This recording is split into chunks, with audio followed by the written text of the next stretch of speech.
গাজার বাসিন্দাদের অনাহারে রেখে মেরে ফেলতে চাইছে ইসরায়েল। পাশাপাশি উপত্যকাটির লাখ লাখ ফিলিস্তিনিকে জোর করে গাজা থেকে সরিয়ে দেওয়ার কথা ভাবছে দেশটি।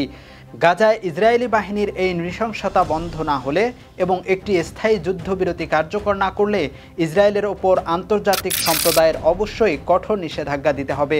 সম্প্রতি এমন আহ্বানই জানিয়েছেন ইসরায়েলের ৩১ জন বিশিষ্ট নাগরিক। শিল্পী, কবি, শিক্ষাবিদ, বিজ্ঞানী, সাংবাদিক ও অস্কারজয়ী চলচ্চিত্র নির্মাতারা রয়েছেন এই বিশিষ্ট নাগরিকের তালিকায়। স্থানীয় সময় গত মঙ্গলবার ব্রিটিশ সংবাদ মাধ্যম দ্য গার্ডিয়ানকে পাঠানো এক যৌথ বিবৃতিতে এ আহ্বান জানান দেশটির ওই ৩১ নাগরিক।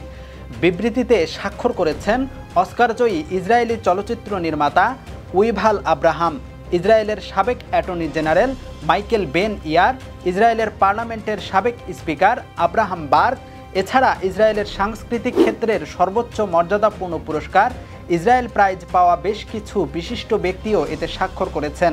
ইসরায়েলের ওপর কঠোর নিষেধাজ্ঞা চেয়ে দেশটির বিশিষ্ট নাগরিকদের এ ধরনের একটি যৌথ বিবৃতি নানা কারণে তাৎপর্যপূর্ণ। প্রথমত, ইসরায়েলের সরকারের খোলামেলা সমালোচনা ও নিষেধাজ্ঞা চেয়ে দেশটির নাগরিকদের এ ধরনের বিবৃতি দেওয়ার ঘটনা বিরল। এছাড়া ইসরায়েল এমন একটি দেশ যেখানে এ ধরনের আহ্বান কেউ জানালে তার বিরুদ্ধে ব্যবস্থা নেওয়ার জন্য আইন ও বিধিবিধান রয়েছে। ইএফটি ফার্স্টের সাথে ট্রেড করুন যে কোনো জায়গা থেকে। ক্যাম্পাসে ক্লাসের ফাঁকে, ঢাকার জ্যামে বসে কিংবা ঘরে বসে ট্রেডিং এখন হাতের মুঠোয়। তাই ট্রেড করুন যখন খুশি, যেখানে খুশি।